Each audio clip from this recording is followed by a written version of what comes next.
দেশজুড়ে নানান কর্মসূচির মাধ্যমে পালিত হচ্ছে ৭৬তম প্রজাতন্ত্র দিবস। দুর্গাপুরেও একাধিক সংগঠনের উদ্যোগে দিনটি উদযাপন করা হয়। এদিন দুর্গাপুরের প্রজাতন্ত্র দিবসের একাধিক কর্মসূচিতে অংশ নেন প্রদেশ কংগ্রেস নেতা তরুণ রায়। জাতীয় পতাকা উত্তোলনের পর তিনি বেশ কিছু সামাজিক কর্মসূচিতে অংশ নেন।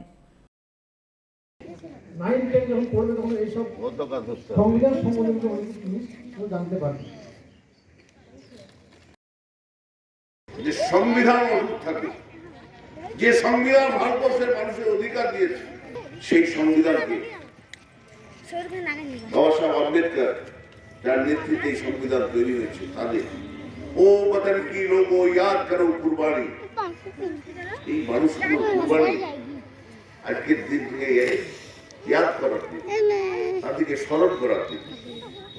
তাই আমরা প্রতিশ্রুতি নিই যে ২৬শে জানুয়ারি আমরা জাতীয় পতাকাকে উত্তোলন করে আমরা প্রতিশ্রুতি নিই, আমরা এই সংবিধানকে রক্ষা করব। ভারত ভাগ্য বিধাতা, Punjab Sindhu Gujarat Maratha. Bureau report, 99 news Bangla.